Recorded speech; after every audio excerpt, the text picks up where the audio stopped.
کافرو آج بہانے مت بناؤ، جو عمل تم کیا کرتے تھے انہی کا تم کو بدلہ دیا جائے گا۔ مومنو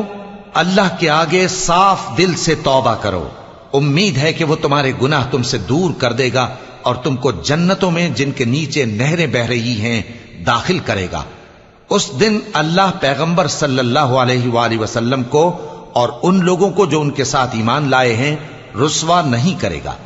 بلکہ ان کا نور ایمان ان کے آگے اور داہنی طرف روشنی کرتا ہوا چل رہا ہوگا، اور وہ اللہ سے التجا کریں گے کہ اے پروردگار ہمارا نور ہمارے لیے پورا کر اور ہمیں معاف فرما،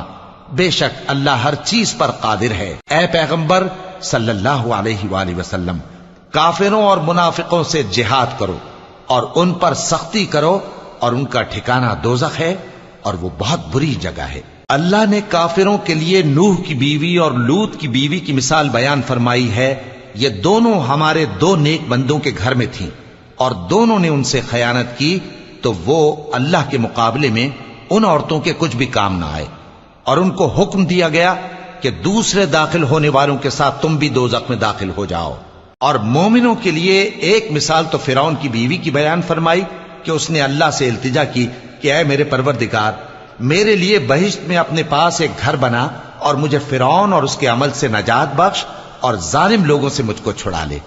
اور دوسری مثال عمران کی بیٹی مریم کی، جنہوں نے اپنی عزت و ناموس کو محفوظ رکھا تو ہم نے اس میں اپنی روح پھونک دی، اور وہ اپنے پروردگار کے کلام اور اس کی کتابوں کو برحق سمجھتی تھیں اور وہ فرما برداروں میں سے